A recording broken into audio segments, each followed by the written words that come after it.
প্রোটিনে ভরপুর মাংসের সাথে সয়া বড়ি রান্না করতে চাইলে আজকের রেসিপিটি আপনাদের জন্য।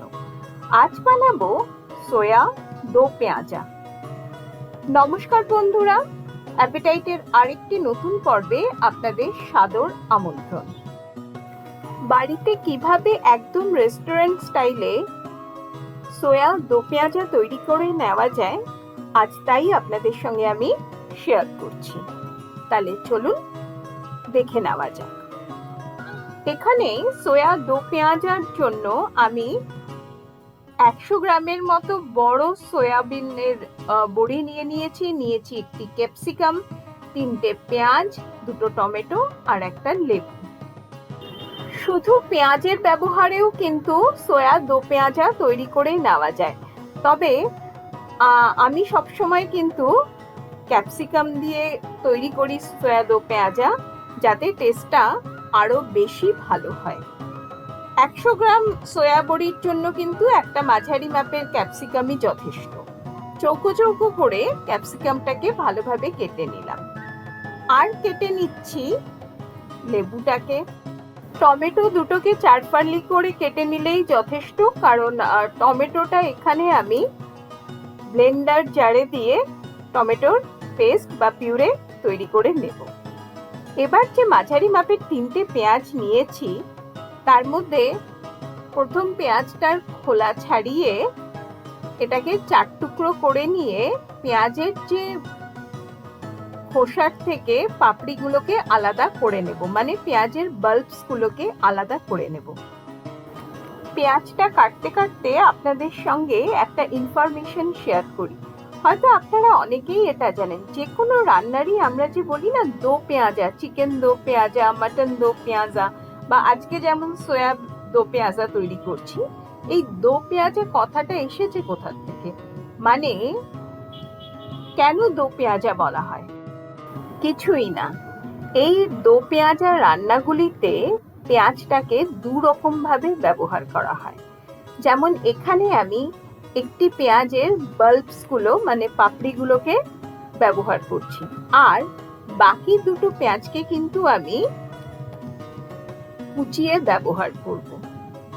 যে কোনো দো পেঁয়াজা রান্নাতে 2 রকম ভাবে পেঁয়াজ ব্যবহার করা হয় বলে, মানে 2 রকম ফর্মে পেঁয়াজ ব্যবহার করা হয় বলে এই রান্নাগুলোকে দো পেঁয়াজা বলে। আমার মতো অনেকেরই সয়াবিন খুবই প্রিয়, আবার এমন অনেক মানুষ আছেন যারা সয়াবিন নাম শুনলেই নাক সিটকোন, কিন্তু তাদেরকে এভাবে একবার বানিয়ে খাওয়াতে পারেন, দেখবেন তারা কিন্তু সয়াবিনের ফ্যান হয়ে যাবে। বাকি 2টো পেঁয়াজকে ভালোভাবে ছোট ছোট করে কুচিয়ে নিলাম।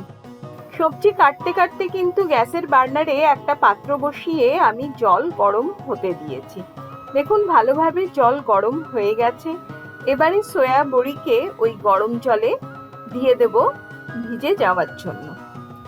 এই সময় হাতা দিয়ে ভালোভাবে কিন্তু সয়া বড়িগুলোকে গরম জলে ভিজিয়ে নিতে হবে, যাতে সয়া বড়িগুলো খাওয়ার সময় ফিকে না লাগে। তাই এর মধ্যে দিয়ে দিলাম স্বাদ অনুসারে লবণ আর 1 চামচের মতো গোলমরিচ গুঁড়ো। এবারে পাত্রটাকে ঢেকে প্রায় মিনিট 10 বড়িগুলোকে গরম জলে ভিজতে দেব।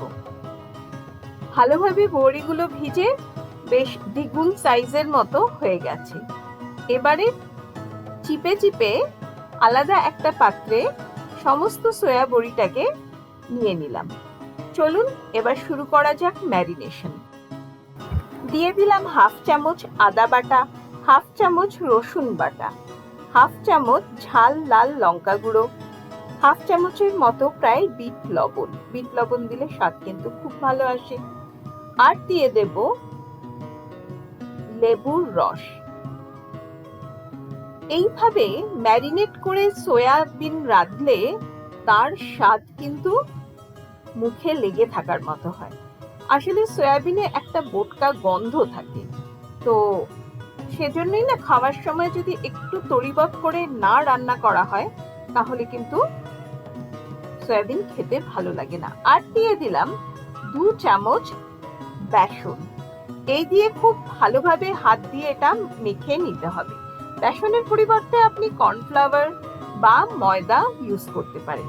যদি তাও না থাকে তাহলে 2 চামচ ছাতু দিয়ে এটাকে মেখে নিতে পারেন।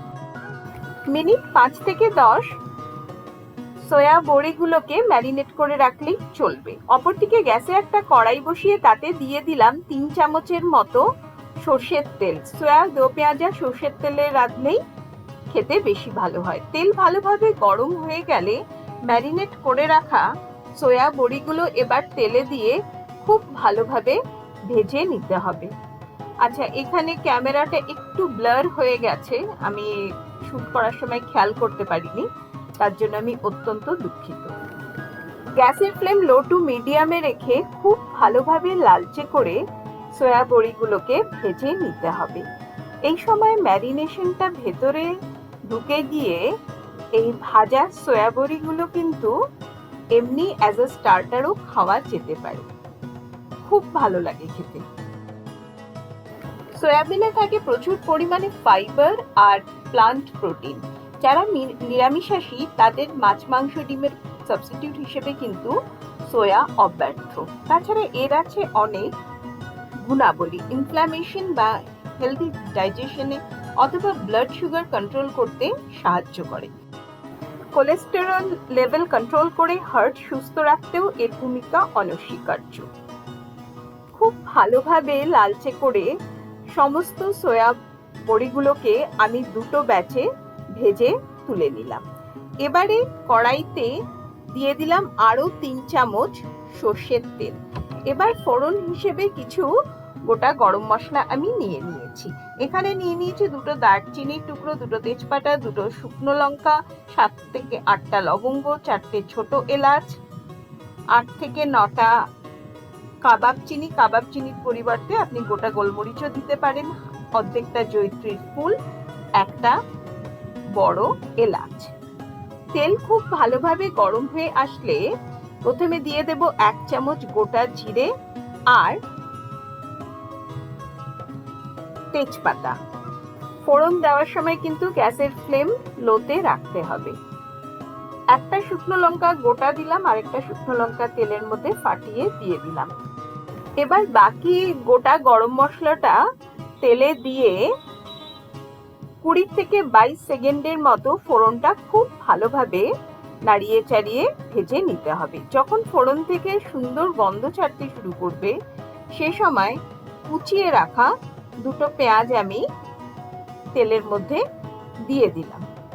এখানে পেঁয়াজটা কিন্তু বেশ ভালোভাবে ভেজে নিতে হবে। এরকম নয় যে পেঁয়াজে লালচে রং ধরা পর্যন্ত পেঁয়াজটাকে ভাজতে হবে, কিন্তু ট্রান্সলুসেন্ট হওয়া পর্যন্ত পেঁয়াজটা কিন্তু খুব ভালোভাবে ভেজে নিতে হবে। পেঁয়াজটা ভাজতে ভাজতেই এর মধ্যে দিয়ে দেব 1/2 চামচ আদা বাটা আর 1/2 চামচ রসুন বাটা। সঙ্গে দিয়ে দিলাম 4টে কুচনো কাঁচা পাকা লঙ্কা।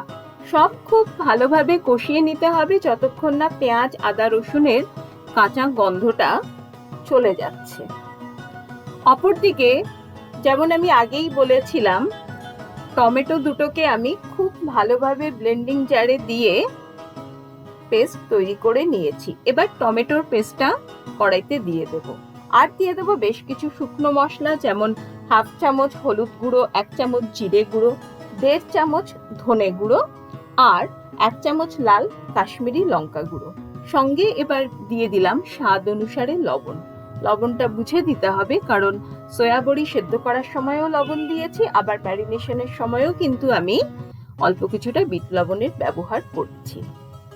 গ্যাসের ফ্লেম লো টু মিডিয়ামে করে অল্প অল্প জল দিয়ে মশলাটাকে খুব ভালোভাবে কষিয়ে নিতে হবে।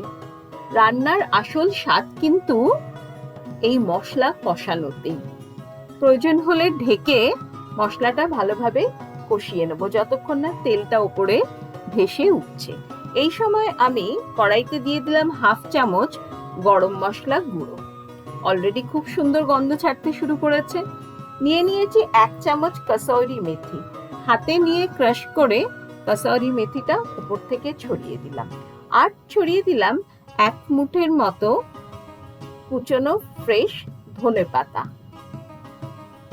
এইভাবে আপনি সয়া বড়ি রান্না করে দেখবেন, যে সয়াবিন খায় না সেও আঙুল চেটে খাবে।